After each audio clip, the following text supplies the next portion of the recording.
Okay, so today we're going to talk about fasting around your cycle as a woman. Do you have to fast differently as a woman who has a cycle, a regular cycle, or even an irregular cycle? And the answer may surprise you, but it is yes. And today we're going to talk about that. So, back in 2018, when I first started fasting, I didn't pay attention to any cycle at all. I just fasted. I fasted long, I fasted hard, and I went very low keto, which wasn't a good combination for a woman. And once I understood that I had to do something different, I started to look for more information on that. And that's when I found Fast Like a Girl by Dr. Mindy Pelz. Okay, so this book, Fast Like a Girl, is the book I found that taught me how to fast with my cycle. I was doing things like I would start to lose hair.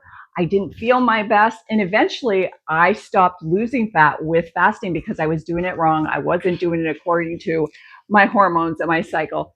This book is a book that you definitely want in your library. I have the hard copy. I have the audiobook. I love this book. And of course, this book led me to join Dr. Mindy Pelz in a certification program to really learn how to fast like a girl and how to be able to teach other women how to fast like a girl. So it's been a great, great experience.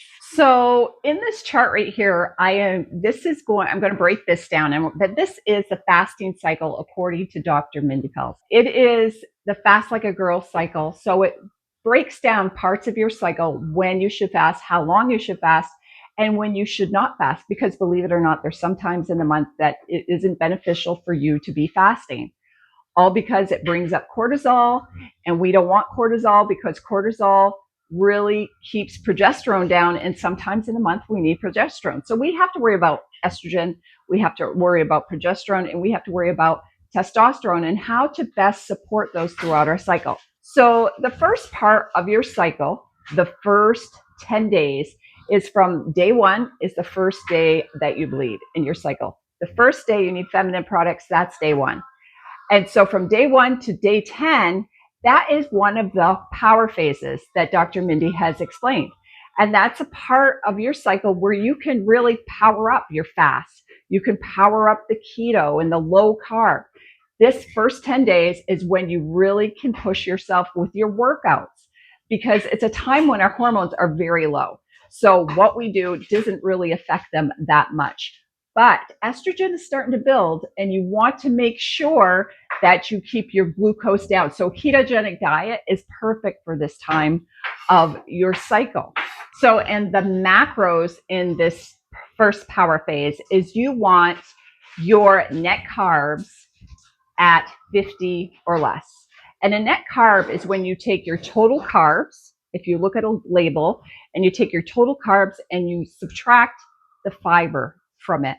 That will give you your net carbs. But you do not want to go over 50. You want to keep a very low carb during this first 10 days to help with the ketogenic style diet.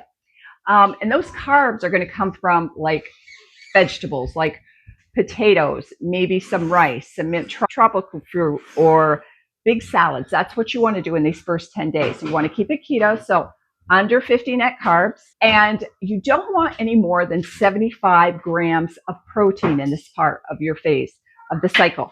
Because if you are at all insulin resistant and you go over the 75 grams of protein, your body doesn't know what that extra protein doesn't know what to do with it, because it actually turns into glucose and it will store. And so you can actually gain weight even if you're doing a ketogenic diet and your protein is up, even though your carbs are low. Your body can gain weight at this time, especially if you're insulin resistant. So just as you're starting this cycle, having a good rule to make sure that your protein grams are under 75 will help it to be more successful, especially if your goal is to lose fat. And then we want our diet 60% fat. That comes from avocado, that comes from healthy fats, some flaxseed oil, maybe some nut butters. But that's how you want to break it down, those three things. So 50 grams of net carbs, 75 or less of protein, and 60% fat. These are easy to figure out I use the Carb Manager app. You could program those percentages right in there. And then you can keep track. Those first 10 days, that's what you want to do. And also you want, this is the time, like I said, the power up days where you can actually push your workouts a little more. You can do HIIT training. You can, if you decide to run or lift heavy weights, really push yourself. You can do that in these first 10 days. It's a power up phase. It's a power phase 1. So you can power up your diet, meaning go low carb and really keto. You can power up your workouts, and this will support your cycle and your fasting lifestyle at the same time, plus your hormone. Okay, so the next phase is the manifestation phase, days 11 to 15. And this is the time of your cycle where all the hormones are coming in together. Testosterone and estrogen are at their peak, and then a little bit of progesterone is coming in. This is the time where you want to step back on your fasting. You want to make sure that your fasts aren't over 17 hours, unless you're like an expert faster, you know what you're doing, and maybe you could push it to 20, but you don't want to go over that because you do not want cortisol to rise, because cortisol will affect the progesterone, and it's just not a good time in your cycle to fast long. So you want to make sure that you're not fasting long. You also want to start bringing up your net carbs in your diet. Because progesterone likes glucose, likes a little more glucose. And so you want to bring up your net carbs a little bit. Another thing that's going to start happening in this part of your cycle is your body, once it builds up hormones, it's going to break it down. So you want to make sure that you're eating foods that are supportive of your liver and your gut health. So probiotic foods, things like yogurt or sauerkraut, little nuts and seeds, things like that, because you want to keep your liver and your gut healthy during this time to help break down estrogen and other hormones that it may need to during this manifestation phase. So less fasting, just up to 17 hours, 20 if you're an expert. You want to bring up the carb count to maybe 100, 150. You can keep it to 100 if you're still trying to lose fat. Protein, you want to bring down. You want to bring that down to 50 grams. And fat. The other thing in this phase is progesterone. This little bit of progesterone that you get gives you the feeling of calmness. So besides feeling your best, besides looking your best because of estrogen that makes us feel and look so good, also progesterone is going to be there and help you remain a little bit calm. So anything big that you want to do, a decision you have to make, presentation you have to give, something like that requires brain power and focus and just an energy, this is the best time of the month to do those things. So manifestation phase, great phase. Okay, and so days 16 to 19 is the second power phase. Once again, you can power up on your fasting during this time. You can do a 36-hour, you can do a 72-hour water fast if you're ready for that. You can do a couple 24-hour fasts, but it's just a few days. So it's days 16 to 19. That's another power phase where you want to bring back the ketogenic diet, and you can push your fasting, you can push your workouts, you can do your HIIT training, whatever it is you want to do. You can push yourself, you can power up, all those things in this short little window. And finally, we have the nurture phase, which is days 20 until you bleed. This is the time of your cycle where you want to step back. No fasting. 13 hours would be the most at this time. Ketogenic goes out the window. You want to bring up your carb count. So you want to have some root vegetables, some salads, stuff like that. Maybe some rice.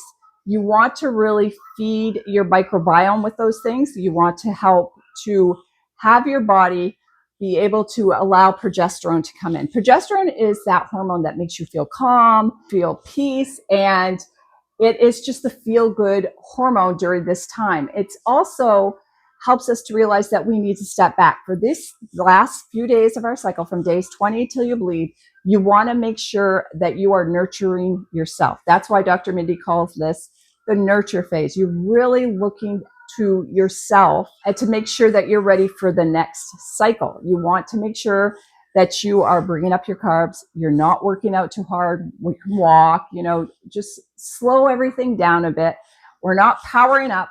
We're relaxing a little bit during this phase and letting up on the fasting, or we can lower our protein again, bring up the carbs, and really take this time to really nurture ourselves. You will find during this phase of your cycle, you aren't as get up and go. Like in the manifestation phase, you want to go, you're ready to face the world, you're ready to do the things you need to do. And when this phase comes along, you just, not today, not today. This isn't happening. And so that's why you just really want to take it easy during these last few phases until you bleed. And once you start bleeding, you can power up again and start fasting longer, doing the ketogenic diet, and really pushing your workouts. So that's how this fasting cycle works. And for a long time, I didn't do it that way. And being a 53-year-old woman, still have my cycle, I still have to pay attention to fasting this way. Now, if you are menopausal and you are past having your cycle and you've been a year without your cycle and you are truly in menopause, then you can push your fasting. You can fast longer. You can do the ketogenic a little harder. You could do that. Still making times throughout the week, maybe twice a week, to bring up progesterone by making a little bit of a higher carb day and a little less fasting. But for the most part, you can push it, especially if you're in menopause and you got that belly fat or something you really want to address. You can push your fasting and your ketogenic a little more if you're in your menopausal stage of life. But for those of us who have a cycle, we should be fasting along with our cycle to help protect our hormones, our moods, our health, and our energy as we go from day to day. And this is actually such a great subject or subject matter to be teaching to our children, our girls. I'm teaching my girls this, that they need to really step in to understanding their cycle, even if my older ones are just now learning, because mom is just now sharing that you need to really be tracking your cycle, fasting according to it so that you can get the most benefit. And you don't do things like lose a bunch of hair or lose your energy or stop losing fat, that you keep cycling in. You keep cycling in your diet, you keep cycling in your fasting and your workouts. That's how we were created as women, especially this time in our life when we do have a cycle.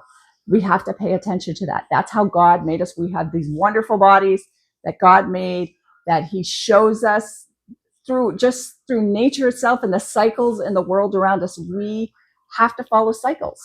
And so as a woman, knowing when to push yourself for these fasts, for your health, for fat loss, for hormonal balance, for reducing or reversing certain chronic conditions, to do it right, you need to do it with your cycle. And so let me know if you have any questions below, anything specific you'd like me to elaborate on in a future video.